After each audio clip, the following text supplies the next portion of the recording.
moving from one person sharing, their life experiences to another, Mandisa, who's way back there, is our speaker for this evening. She is the president and founder of Black Nonbelievers. She is a national speaker. She's been at, I think, quite literally every single secular event in the history of time.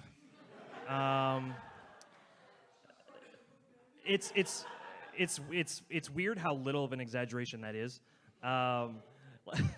It's wild. And so we're really great. We're really glad to have her here. Please let's give a hand to Mandisa. Come on up.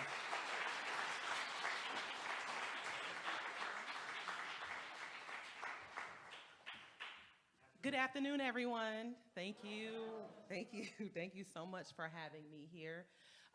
The talk I have for you this afternoon is in line with the theme for today's assembly, which is called Step Up.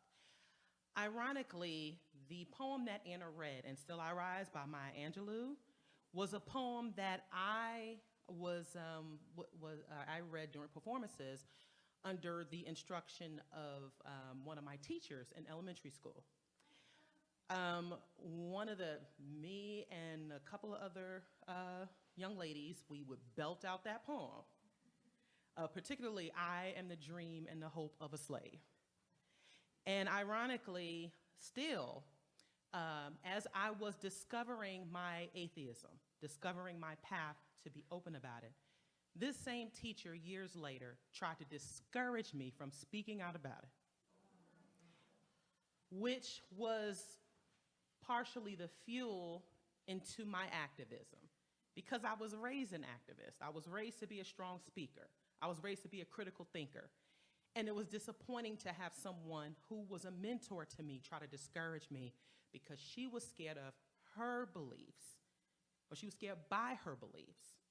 And the legacy of the church and the Black community that we are inundated with so much, which is the reason why, one of the reasons why Black Nonbelievers as an organization was formed. And by the way, we are based here in Atlanta, Georgia.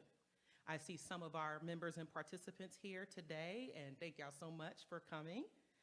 I also serve on the board of directors for American Atheists.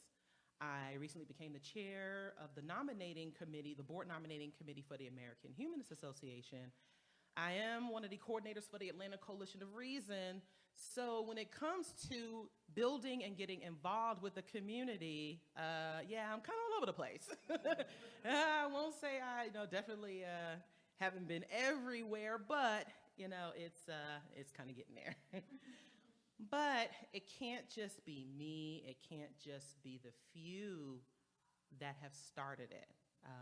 I'm here to talk a little bit more about how and why you should get more involved with your groups. And I say how because it isn't impossible to do. We are still a community that is growing. It's about building. This is a small view of what we look like on a national scale. Please take a look at all of the organizations here that are listed, including Black Nonbelievers and Sunday Assembly. So we have American Atheists, we have Camp Quest, we even have the Hispanic American Freethinkers, we have ex-Muslims of North America. There are a number of organizations that you can get involved with and participate with and support. And if you'd like more information about them, you can ask me after the meeting, and you can also take a look at our website because we do have links to these organizations, because Black Nonbelievers is involved with pretty much everyone, almost everyone that's on this list. So this gives you a good idea of what's involved in the community. It goes beyond Sunday Assembly. It goes beyond Black Nonbelievers. It actually goes worldwide. So to give you a really, really good idea of how we're building and how we're growing and how many of us are coming out and how many of us are finding each other and supporting each other. And that needs to continue. There is a I in community, which means that we should belong to it, but it's all about we. It is all about a unit. It is about more than us. Sometimes, as with Sunday Assembly, we get together to help the homeless. Black Nonbelievers, if you didn't know, has affiliates and chapters across the United States. Our affiliate in Charlotte partners with the Atheists Helping the Homeless. Also, we have, if you didn't see in the back there, we have a slew of merchandise and things that we sell to raise funds for our organization, which is a 501c3, by the way. But also, it isn't just for our members, it's also for our allies. So we get the question of, well, I'm not Black. Can I support your organization? Of course you can. And so we do a number of things. We get together similar to Sunday Assembly. We get together for holidays. We have meetings. We have support building. We have social events. Because it is about building that community. But for those of you who aren't aware, I alluded to it earlier. For those of you who don't know, almost 90% of the Black community still identifies as religious. And if you live here in the Atlanta area, you have a good idea about how challenging it can be, not just for us, but other marginalized communities. And so therefore, there needed to be a concerted effort to help bring more of us out into our community, and also within the secular community, which is still represented predominantly by white people, which is nothing wrong with that, but we know that there's more of us out here, and we needed to represent. That was just the ifs and ands of it. It needed to happen for a number of reasons. So we have the things that we do. We also have the people who support us and help us. And we also do major events. This was from our convention at Sea last year. We are hosting another one this year. So if you are interested, we do have information at our table in the back. And it was a very fun event, especially at our larger events. You have no idea of how many people, if you've ever been in this space, where people have laughed, hugged, cried because they thought they were the only ones there. They were seeing atheists, particularly Black atheists, for the first time ever in their lives. And we have a right to share testimonies. We have a right. Religion and the church does not have the monopoly on fellowship. Let me say that again. Religion and the church does not have the monopoly on fellowship. This is a part of the human condition. They do not own it. There is a part of that we can take back. And we need to make sure that we do. There's nothing wrong with us getting together, laughing. It's just the premise has changed. It is about human beings. And I've actually found that when people let go of the God concept, for the most part anyway, when you are able to reevaluate and reassess the world around you, you start caring more. You start rethinking more and thinking more. Let's just say that. And also, going to testimonies, we've even changed the lives of our members and the lives of the people who we have interacted with. Black Nonbelievers has a new initiative called Be in Change's Lives, which is a collection of stories and experiences from our members and allies who have left religion, they've left the church, and not only did they leave and they've let go of the God concept, they've been able to find others who understand, and they've been able to build and connect with like-minded individuals. And so we welcome those stories, we welcome those testimonies, and I am so big on in-person interaction, which is another reason why we collaborate with Sunday Assembly, and you'll see a little bit later on why, because the creative aspect and building up that emotional support is very, very important. But we still need you.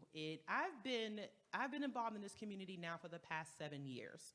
I've helped develop Black Nonbelievers from Black Nonbelievers of Atlanta, which was where we started here locally.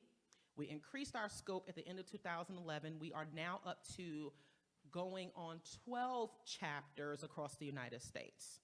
We just recently established a group in the Cincinnati, Ohio area, and we're getting ready to establish one in the Birmingham, Alabama area. So our organization is growing.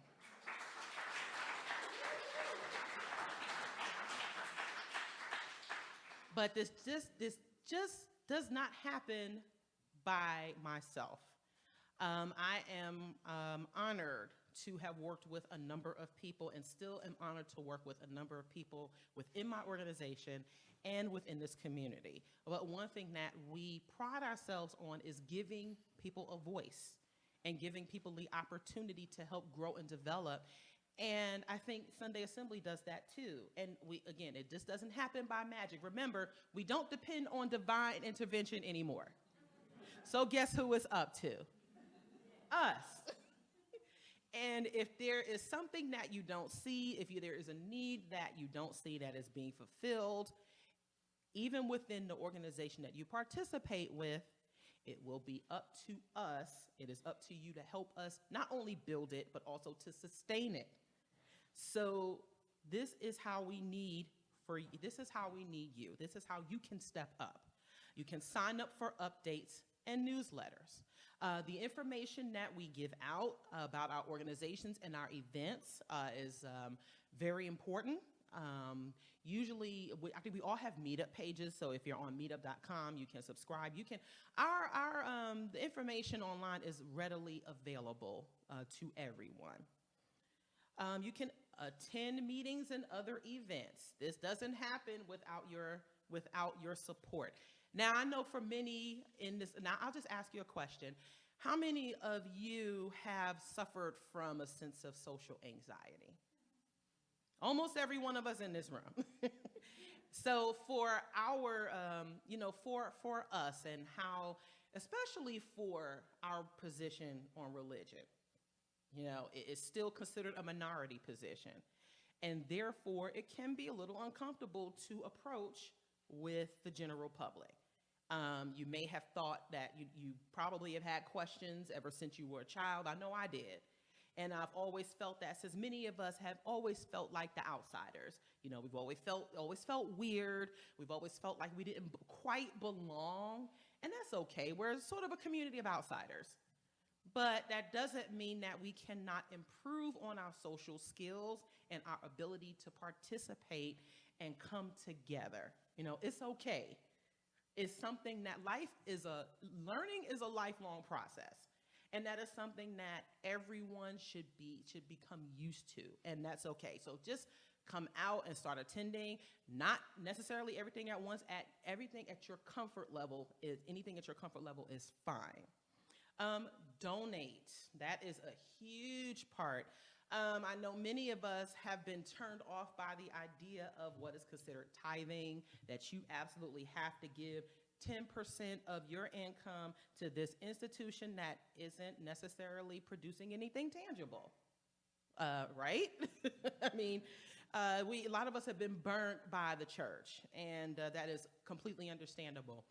However, many organizations outside of church, and there are other churches that are, doing community things, but even they still need support. And definitely our organizations need support. Whether you are a member, whether you are just a casual participant, all of our activities, everything that we do does need financial support. I know I'm not trying to get rich off of this. I know no one here who volunteers is trying to get rich. It would be nice if we would be able to develop certain positions into paid so that we can represent and do more. But we can't do that without your help. Volunteer. Donating doesn't always have to be financial. It can be about volunteering your time. You can volunteer your services. If there are events that you think would be of interest to either Sunday Assembly or to Black Nonbelievers or to another organization that you are a part of, we welcome you to work with us and help us grow. So volunteering is a huge, huge part of this. Be consistent. I cannot stress that enough. I've seen so many. It's interesting what you see in a few short years. And 7 years, it almost kind of feels long to me, but it's still a little short. People, most of us by nature, I'm sorry, most of us can be a little fickle and a little funny. Something may interest us for a while, and then we may drop off. I mean, life happens. Most of us have jobs. Most of us have families and things that we are doing outside of our organizations. But it is important that once you find a community, once you find a group that you are specifically interested in joining and participating with, it is important to be consistent.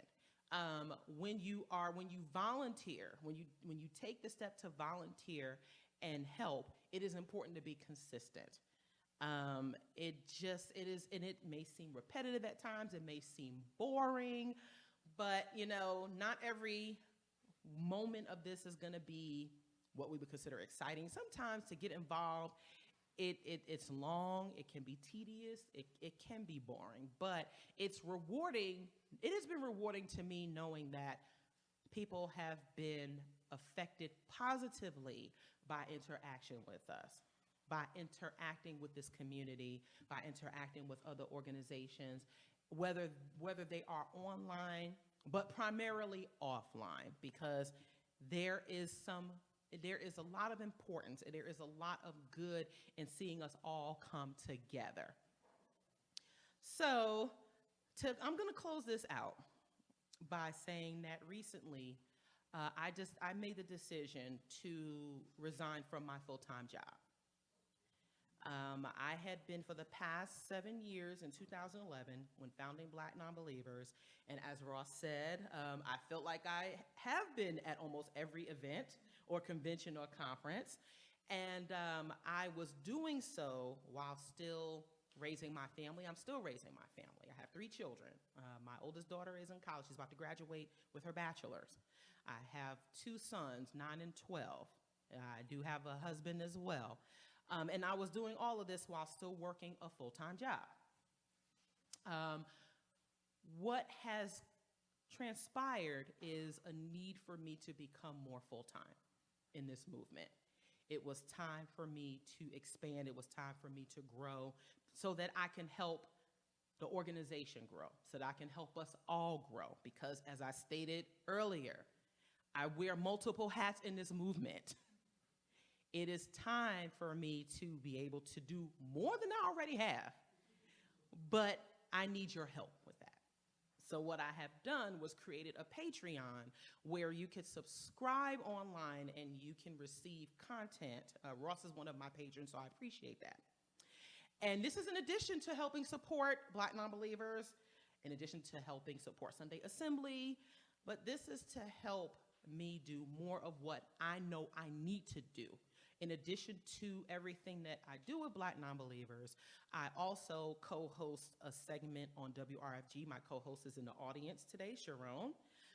We host a segment called the Fifth Tuesday series, in which we talk about everything atheism related. So when it comes to the representation, when it comes to the visibility, we are doing it. We are all doing it. And it was especially important, yes, as a Black woman who identifies as an atheist, I had to step up. It was important to me. It was important for my family. It was important for my community. It's important for this community. But again, I don't do this alone. We don't do this alone. And we still need you. So thank you very much.